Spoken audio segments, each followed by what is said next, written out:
सूर्य और चंद्रमा दोनों आकाश के अमित चिन्ह हैं, दोनों प्रकाश देते हैं, किंतु इन दोनों की सदैव तुलना की जाती कि कौन अधिक शीतल है तो कौन अधिक उग्र, कौन अधिक तेजवान है तो कौन अधिक कांतिवान।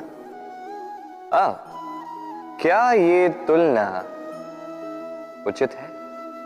कदापि नहीं, क्योंकि ये दोनों भले ही प्रकाश पुंज हो, किंतु ये दोनों भिन्न हैं। दोनों का अपना अपना महत्व है और दोनों का अपना अपना समय है जब ये चमकते हैं, तो इनकी तुलना अनुचित है। और इसी प्रकार हमारे जीवन में भी तुलना अनुचित ही होगी। स्वयं की तुलना किसी और से कभी मत कीजिएगा। यदि कोई और आपकी तुलना किसी और से करे तो उस पर ध्यान मत दीजिएगा, क्योंकि इस तुलना से स्वयं को हीन समझ लेना आपके हित में नहीं है, ये आपके लिए लाभदायक नहीं है। बस प्रयास करते रहिए, स्वयं को निखारते रहिए और सही समय की प्रतीक्षा कीजिए, क्योंकि सही समय आने पर ये आपके गुण, आपकी महत्ता बढ़ाएंगे। माटी से बनी ये मटकी है। अरे वस्तु मुझे बड़ी ही प्रिय है। बालपन में मैया इसे में माखन बनाकर रख देती थी, किंतु जैसे ही मुझे ज्ञात होता था मैं उस मटकी को फोड़ता था और सारा माखन खा लेता था। किंतु मुझे इसकी विशेष बात यह लगती है कि जब भी इस मटकी में माखन रखो तो माखन शीतल हो जाता था। अब मैं सोचता हूं कि भला ये कैसे संभव है, जबकि स्वयं इसका निर्माण हुआ है अग्नि पर तपाकर। इसका निर्माण ही ऐसे हुआ है और इसके भीतर सब शीतल रहता है। ये कैसे होता है? ये इसलिए होता है क्योंकि ये मटकी एक ऐसी बात जानती है जो हम सब के लिए जानना अति आवश्यक है। जिसका अतीत माटी है, जिसका भविष्य माटी है और टूटने के पश्चात भी जिसे माटी में समा जाना है, उसे अपने भीतर अहंकार की गर्मी रख के क्या प्राप्त होगा? बस यही एक सार है जीवन का, जो हम सभी को समझना है, सीखना है, आचरण में लाना है। वैसे भी जब आप जान जाओगे कि आप नश्वर हो, जब आप देखोगे कि जब आपने जन्म लिया था तब भी आप कुछ नहीं थे, जब मृत्यु होगी तब भी आप कुछ नहीं होंगे। जीवन में ना कुछ कभी आपका था, ना आज है, ना कभी आपका होगा। तब अपने आप जन्म और मृत्यु के मध्य का ये समय जिसे हम जीवन कहते हैं, उसे आप शांति से जीना प्रारंभ करोगे। इसलिए कभी भी जीवन में अहंकार मत कीजिए, बस आरंभ और अंत इसे स्मरण रखिए। आज का ये वर्तमान शांति से और प्रसन्नता से बीतेगा। हम में से ऐसे कितने हैं जो भय से भयभीत होते हैं? कोई भी बड़ा कार्य करने से पूर्व थोड़े असंतुलित होते हैं। लगभग सभी, है ना? प्रत्येक व्यक्ति के मन में यह भय जागता ही। अरे इसका अर्थ मेरे विचार से यह है कि भय, ये भाव बुरा नहीं, क्योंकि यदि यह भाव बुरा होता तो क्या ईश्वर इस भाव को सभी प्राणियों में देते?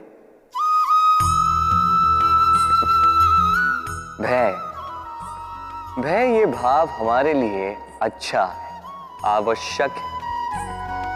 स्मरण रखिए, कोई भी कार्य करने से पूर्व यदि मन में भय उत्पन्न हो जाए तो इसका अर्थ ये कि उस कार्य को करने में अनेक संकटों का सामना हमें करना होगा, और इन संकटों का सामना करने के लिए हमें साहसी बनना होगा। बस इतनी सरल सी बात है। मन में साहस जगाकर चलिए इस भय की यात्रा, क्योंकि ये भय ही है जो आपको अपने लक्ष्य को पाने की प्रेरणा देगा, आपको शक्ति देगा। तो इस भय से भयभीत मत होइएगा। ये मुद्रा, अब सोचिए ये हमारा जीवन है। अब इसमें सुख और दुख, इस मुद्रा के, इस जीवन के दो पहलू। किंतु हम जब भी ईश्वर से प्रार्थना करते हैं सदैव सुख ही मांगते हैं, और ये सुख आता भी, और सुख आते ही व्यक्ति सर्वप्रथम उनको भूल जाता है जो दुख में उसके साथी। अब ऐसे में वो उनकी सहायता तो नहीं करता, वो करता है उपकार। और अब इस उपकार के बदले लोगों से स्वयं के लिए वो श्रद्धा चाहता है।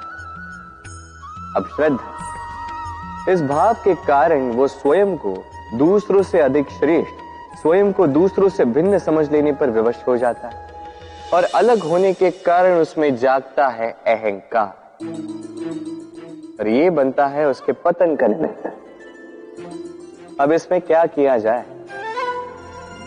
क्या मांगा जाए ईश्वर से, ये प्रश्न उठता है। तो मांगिए सुख केवल उतना ही कि अहंकार ना आ जाए, और दुख उतना ही कि आस्था न चली जाए। क्योंकि सबसे पहली बात जो आपको स्मरण रखनी है, यदि कोई आपकी पीठ पीछे बुराई करता है, वो पहले ही आपसे 2 कदम पीछे है ना। ईर्ष्यावश आपके विषय में सारी बातें कर सकता है, किंतु यदि ऐसा नहीं, यदि वो सत्य कह रहे हैं तो सर्वप्रथम अपनी भूलों को समझे, उस सत्य को समझे और निकाल फेंके इन अवगुणों को, और फिर देखिए आप उनसे 2 कदम और आगे बढ़िए। क्योंकि ये जीवन रथ ये आगे देखकर चलाया जाता है, पीछे देखकर नहीं। तो ये पीछे देखना छोड़ दीजिए, जो वर्तमान है इसे देखें, इसे जी। जो भविष्य है, जो आपका लक्ष्य है, उसे साध। इसी प्रकार प्रतिदिन स्वयं के साथ कुछ समय व्यतीत करता हूं, स्वचिंतन करता हूं, क्योंकि मेरा मानना यह है कि मेरा प्रतिद्वंदी कोई और नहीं, मैं स्वयं हूं। और मैं चेष्टा करता हूं कि मैं स्वयं को स्वयं से अधिक श्रेष्ठ बना सकूं। तो प्रतिदिन आकलन करता हूं स्वयं के कर्मों का, कि कल मैंने क्या उचित किया, क्या अनुचित किया। जो भूल मुझसे कल हुई उसे आज कैसे सुधारा जाए। जो कल मैंने श्रेष्ठ किया, आज भी उसी प्रकार श्रेष्ठ कर्म करना है। बस इसी प्रक्रिया में मैं स्वयं को एक श्रेष्ठ व्यक्ति, एक श्रेष्ठ राजा, एक श्रेष्ठ पिता, पुत्र बना देता हूं। एक श्रेष्ठ मनुष्य में इसी प्रकार बन जाता हूं। आप भी ये बात स्मरण रखिएगा, आपकी प्रतिस्पर्धा किसी और से नहीं, स्वयं से। तो स्वयं के कर्मों का आकलन कीजिए, जो आप में दोष है उसे निकाल दीजिए, स्वयं को सुधार दीजिए। ये मन सदैव प्रसन्न रहेगा और लक्ष्य को प्राप्त करके कहेगा, राधे राधे।